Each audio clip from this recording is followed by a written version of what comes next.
Сәлем достар, бүгін мен сіздерге осындай 4-5 жасар балаға арналған ойыншық түрлерін көрсететін боламын. Бұлан бақшаға да алуға болады, үйіңізге де осындай ойыншық түрлерін алуға болады. Мысалы, бізде осындай фигуралар берілген, түс үйретуге де жақсы, егер бала білмейтін болса. Сонымен қатар осылай фигурадан фигуралар құрастырып шыққанға өте күшті, яғни қағазға қарай отыра істейді. Мына жерде енді келесі ойыншығымыз, бұл да құрастырмалы ойыншық. Кішкене көлемі басқа, мұнда қағазға қарай отыра бала өзі қалағандай етіп әртүрлі заттар құрастырып шығады. Бұл жерде түстерді айыруға, яғни үйренуге де жақсы. Мұнда бізде жануарлар, яғни жәндіктерді пазл, яғни пазлды шашып құрастыра алады. Бұл жерде қайтадан орнына қойып бала сол пазлдарды құрастыру керек. Әртүрлі жәндіктерді орнына қойып шығу керек, шашып төгіп бала өзі істейді. Одан келесі мына түстерге де жақсы, яғни П болып осындай шығады, бір-біріне жаңағы кигіздіре береміз. Бұл жерде көп осы ойыншықтардың көбісі әртүрлі түсті болған жақсы, себебі бала түсті айтып отырып істейді. Bir жағы ойын түрінде де қолданады. Келесі осындай паровозикті бір-біріне құрастырып ойнап отырып, үстінде сан жазылған, үстіндегі сандарды айтады, оның түсін айтады. Осындай сан кетіп бара жатыр, осындай паровоз деп балалар жайлап 4-5 жастағы бала болса, ендігі жылы дайындық группасына ол сандарды біліп баратын болады.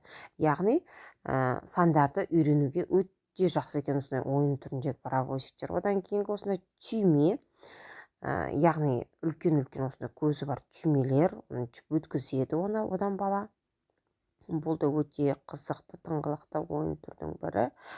Осылай жіптерді жаңағы түймеден өткізеді. Одан кейін тағы да осындай жәндіктерді жаңағы пазл, бұл бағанағы пазлды төгіп қайтадан бала өзі құрастыру керек. Сонымен қатар сол жәндіктің атауын айту керек. Одан кейінгі тағы да осындай түйме, кірпіге түйме қадаймыз, көйлекке түйме қадаймыз. Жайлап ұсақ қол моторикасын жақсартуға бұл өте жақсы. Сонымен қатар, егер де бала сөйлей алмайтын болса, онда осындай ұсақ қолдың моторикасын ойнатуға арналған ойын түрлері өте жақсы болып табылады. Себебі осы қол моторикасын дамыту арқылы бала тезірек сөйлейді екен. Одан кейінгі осындай пазл түріндегі ойыншық, бұл ойыншықта өте жақсы. Жемістер көріп тұрғандарыңыздай алдарыңызда. Одан кейін транспорт. Бұл жерде транспорттың атауын айтады. Ұшақ болса ұшақ, жүк машина болса жүк машина, поезд болса поезд деп. Одан кейін жеміс түрлерін айтып шығады. Мінекей достар, осындай ойыншық дүкені, дамытушы жаңағы ойыншықтар, әртүрлі балаларға арналған. Бұл жерде әртүрлі жасқа да бар. Осындай ойыншықтар алсақ болады. Мысалы 4-5 жас балаға, алдыңызда көрініп тұрғандай түспен сұраптаған. Одан кейін осындай ойыншықтар бар, фигуралар. Бұны кіші топта ала береді, жалпы фигураларды сұрыптауда. Осындай ойыншықтар бар. Мындай да ойыншықтар бар. Ұрып ойнайтын ойыншықтар бар, барабан секілді. Енді бізге 4-5 жас бала болғанда сандарды үйрете беру керек. Әріптерді, мінекей осындай паровозиктерді, кәдімгі осындай сандар бар. Сандарды алып үйретіп беру керек. Себебі бала неғұрлым қайталай берсе, соғұрлым тез жаттап алатын болады. Осындай дамытушы ойыншықтарды өзіңіз барып, балаңызбен бірге қосылып таңдап алсаңыз да болады. Баланың миын дамытады, оның моторикасын дамытады.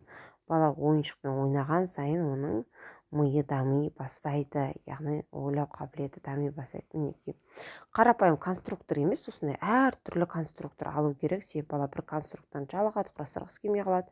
Осындай әртүрлі конструктор алсаңыз, балаңызға өте қызықты болады бұл. Себебі бала әртүрлі фигураларды жасап үйренгісі келеді. Яғни қарапайым конструкторға қарағанда осындай ерекше конструкторларға бала 4-5 жас бала қызығып ойнайтын болады. Одан кейін мынандай ағаштан жасалған, ойып жасалған қазіргі кезде хит болып жатыр. Бұл енді кішкене сәл төмен группаға арналған екен. жоғары группаға арналғандар болса осындай қолдануға болады. Қазір инстаграмда да көп білесіздер, әртүрлі жаңағы ойыншық түрлерін сататын бар. Сол жерден осы мен аталған мен көрсеткен ойыншықтарды болмаса өздеріңіз таңдап алсаңыздар да болады.